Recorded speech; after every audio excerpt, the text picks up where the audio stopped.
Setelah kehidupan, sekarang kita bahas perjuangan.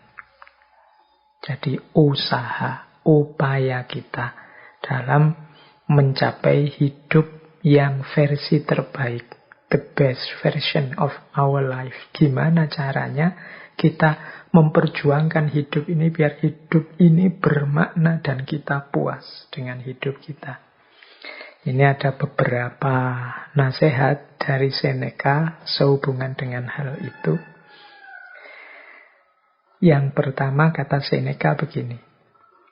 Kalau orang tidak tahu ke pelabuhan mana perahu dilayarkan, tidak akan ada angin yang menguntungkan. Ini kalimat pertama ini sebenarnya isinya adalah menantang kita untuk menemukan tujuan hidup, arah perjalanan hidup. Ini mau kemana? Jadi jangan hidup yang asal, tidak punya tujuan, tidak punya orientasi, tidak punya arah. Orang yang tidak pernah mikir hidupku ini mau kemana, tujuan akhirnya apa dan di mana, ya tidak akan bisa melakukan perjalanan yang bermanfaat. Jadi kalau kita tidak tahu pelabuhan mana yang kita tuju, kalau pakai quotes dari Seneca tadi, ya kita tidak akan bisa menyebut ini angin ini membantuku apa menghalangiku. Ke arah mana aku harus menuju. Ya, wong kita tidak tahu pelabuhan mana yang kita tuju. Jadi perjuangan yang efektif itu yang pertama, ya kita harus jelas tujuannya. Ya kalau umat Islam ya biasanya kan secara general kita sebut semuanya ya kita menuju Allah, Pak, ilaihi roji'un. Ya alhamdulillah kalau kita sadar itu. Tapi kita ngerti benar enggak sih orientasi hidup, jalan hidup yang memang ilaihi roji'un, menuju Allah. Kalau kita ngerti ya kita berarti tahu tujuan kita dan tahu caranya berjalan. Jadi yang pertama, hidup itu yang efektif dan manfaat, teman-teman harus jelas arah tujuannya kemana. Mungkin ada tujuan jangka pendek, jangka menengah, jangka panjang, dan tujuan final yang paling besar. Nah, itu lebih enak kita kemudian menempuh perjalanannya. Jadi kadang-kadang kita itu kan hidup, kan banyak di antara teman-teman itu sudah Pak mengalir saja. Loh, mengalir saja itu ya kalau pas alirannya membawamu ke tempat yang engkau inginkan. Kalau membawamu ke tempat yang mencelakakanmu gimana? Yang menyakitimu gimana? Kalau sudah jelas kalau kamu ke sana kamu akan sakit atau ya kamu akan ikut saja alirannya, kan enggak. Jadi paling tidak patoklah target tujuanmu yang jelas. Baru berjuang. Jadi kalau mau berjuang mati-matian, saya akan berjuang mati-matian. Memperjuangkan hidup saya, Pak. Hidup atau mati. Lah terus mau berjuang kemana? Targetnya apa? Indikatornya apa, teman-teman? Sudah sukses dalam perjuangan itu. Saya, Pak, yang penting nanti jadi pegawai negeri, punya istri cantik, punya rumah, punya mobil, punya anak yang lucu-lucu. Deal, berarti sukses saya. Hidup dunia. Setelah itu saya mikir akhirat. Wah, ini lebih jelas. Ya meskipun isinya tujuan itu bisa diperdebatkan. Tapi orang yang punya target ini kan orang yang sudah bisa mulai berjuang demi semuanya. Tapi kalau yang ditanya, sampean pingin apa sih? Mau kemana sih? Tujuannya apa sih? Kok terus ndak iso jawab? Bingung mau jawab apa? Ya sulit untuk melanjutkan perjalanan. Ini melangkah ke kiri atau ke kanan, wong ndak jelas tujuannya. Jadi yang pertama harus jelas arah, tujuan, dan orientasinya. Nah yang kedua, kata Seneca begini. Sebutir mutiara tidak dapat dipoles tanpa gesekan. Demikian pula manusia tidak mungkin sempurna tanpa ujian-ujian. Jadi yang kedua ini mengingatkan kita dalam setiap perjuangan pasti ada pengorbanan-pengorbanan. Cocok dengan momen kita malam hari ini yang masih dalam rangka Hari Raya Kurban. Jadi itu sebagaimana mutiara. Kalau mutiara itu ingin bercahaya, ingin menarik, ingin bisa kita nikmati keindahannya, ya harus dipoles. Dipoles itu kan berarti diasap, digesek. Itu mungkin rasanya eman-eman ya, kok tidak dipoles, digosok, itu khawatir kita rontok mutiaranya. Tapi kalau tidak digitukan, kita tidak akan bisa menikmati keindahannya. Manusia juga begitu. Dia tidak akan mencapai kesempurnaannya tanpa ujian-ujian. Nah, hari-hari ini kan kita sedang diuji oleh sangat banyak hal oleh Allah. Macam-macam ujiannya. Kita menikmati sendiri mungkin hampir 2 tahun ini. Pandemi ini dan segala fenomena yang berkaitan dengannya. Yang mungkin rasanya berat dan pahit bagi kita. Harusnya dengan ujian sebesar, seluas dan seberat ini, kualitas diri kita semakin meningkat. Kedekatan kita dengan Allah semakin meningkat.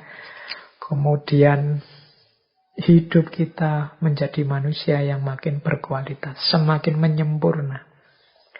Maka eman-eman kalau ujian-ujian seberat ini justru menjatuhkan kemanusiaan kita, justru memerosotkan kualitas diri kita, justru menjauhkan diri kita dari Allah. Berarti kita tidak lulus ujian. Kalau tidak lulus ujian itu biasanya terus diuji lagi, remedi lagi kita. Ya kalau ingin cepat ujiannya selesai kan kita lulus. Mungkin logika ini bisa dipakai ya. Yuk sama-sama bareng-bareng berusaha agar kita lulus ujian biar tidak remedi lagi. Jangan-jangan pandemi ini tidak selesai-selesai karena kita ini bolak-balik diremedi oleh Allah. Loh kok tidak lulus lagi? Ada pandemi kok malah gegeran. Ada pandemi kok malah saling maki-maki. Ada pandemi kok malah isinya marah-marah semua.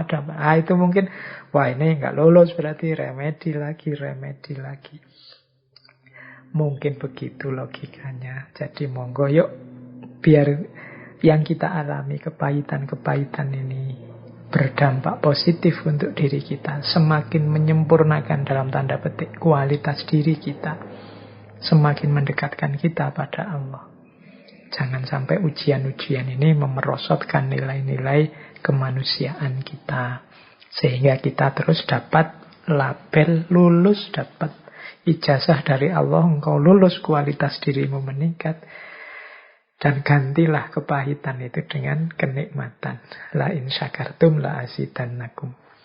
Yang kedua. Jadi perjuangan memerlukan pengorbanan. Yang ketiga. Kata Seneca begini sehubungan dengan perjuangan. Pertahankan semangat mudamu. Engkau akan dapat menggunakannya lebih baik saat engkau lebih tua. Jadi ini penting ya kita ingat-ingat ya teman-teman anak-anak muda yang masih penuh semangatnya, masih meledak-ledak, masih menyala-nyala gairah hidupnya, pertahankan itu. Jangan diboroskan dalam arti kita kan biasanya teman-teman yang muda itu tidak terlalu concern mungkin menjaga kesehatan jasmani rohaninya karena merasa kuat saja sehingga hidup secara sembrono saja. Pada akhirnya ketika usianya bertambah, pikirannya matang, ilmunya sudah tinggi, energinya habis, semangatnya habis. Karena masa mudanya sembrono, tidak bisa mempertahankan semangatnya. Jadi anak-anak muda engkau yang sedang sangat bersemangat, jagalah benar nyala semangatmu itu. Jadi jangan sampai padam. Mengapa? Nanti kalau engkau tua, semangatmu ini akan lebih manfaat. Mengapa? Saat nanti engkau lebih tua, ilmumu lebih luas, wawasanmu lebih dalam, kedewasaanmu tambah meningkat dengan semangat muda, hidupmu akan tambah berkualitas. Kalau yang masih muda gini kan mungkin masih nafsunya masih meledak-ledak, mengiringi semangat, wawasannya juga belum terlalu luas, jadi kadang-kadang salah-salah ngambil keputusan. Paling tidak jagalah agar semangat ini tidak mati. Nah, nanti kalau usia bertambah, kita masih punya elan vital, kita masih punya daya, kita masih punya semangat untuk menghidupkan kebenaran dan kebaikan yang kita capai. Ini pesan juga untuk teman-teman muda. Untuk menjaga semangat itu antara lain kita jaga kesehatan jasmani rohani kita. Jangan hidup sembarangan. Kadang-kadang saya ada teman 1-2 itu ketika usianya belum terlalu tua, sudah mendapat penyakit macam-macam, akhirnya tidak ada di usia muda. Eman-eman kalau orang-orang yang berkualitas ini kemudian menghamburkan semangat hidup dengan sembrono pada saat dia sangat dibutuhkan, dia kurang bisa memberi manfaat karena semangatnya sudah padam, sudah sakit-sakitan dan lain sebagainya. Jadi perjuangan juga harus taktis. Pertahankan semangat muda, karena kita akan membutuhkannya saat umur kita bertambah, saat kita lebih dewasa. Jadi jangan dikira kalau nanti tua ya berarti sudah selesai Pak, tenaganya berkurang, energinya berkurang, ya, tapi semangat tidak boleh berkurang. Baik, itu yang ketiga, rumus dalam perjuangan. Kemudian yang keempat, Seneca bilang begini, kalau ini untuk situasi yang khususnya menghadapi orang lain. Kata Seneca begini, kalau engkau manusia, hargailah mereka yang mengupayakan hal-hal besar meskipun kemudian gagal. Kita ini kan dalam hidup ini berarti kita sama-sama pejuang. Sama-sama orang yang sedang berjuang dalam hidup ini. Orang lain juga pejuang, kita juga pejuang. Sesama pejuang, mari saling menghormati, mari saling menghargai. Berarti mari kita hormati, kita hargai orang lain yang juga sedang berjuang. Meskipun kemudian mereka gagal. Mengapa? Ya karena orang yang mau berjuang, orang yang mau mengupayakan perubahan-perubahan untuk hidupnya menjadi semakin baik di level apapun, ini saja sudah membuktikan mereka manusia yang berharga. Kan rumusnya memang manusia itu kuasanya hanya sampai level berusaha. Hasil atau tidak, sukses atau tidak, itu di luar ranah kita sebagai manusia. Tuhan yang menentukan, Allah yang menakdir hasilnya apa. Jadi, begitu manusia ini mau berjuang, berupaya menghasilkan hal-hal besar, baik untuk dirinya maupun untuk masyarakatnya, dia sudah layak untuk kita hormati. Apapun bentuknya. Jadi dia layak untuk mendapatkan penghormatan dari kita. Jadi teman-teman, untuk perjuangan ini berarti ada 4 rumus dari Seneca. Yang pertama, tegaskan tujuan. Yang kedua, siaplah berkorban. Yang ketiga, pertahankan semangat. Dan yang keempat, hargailah sesama yang juga berjuang.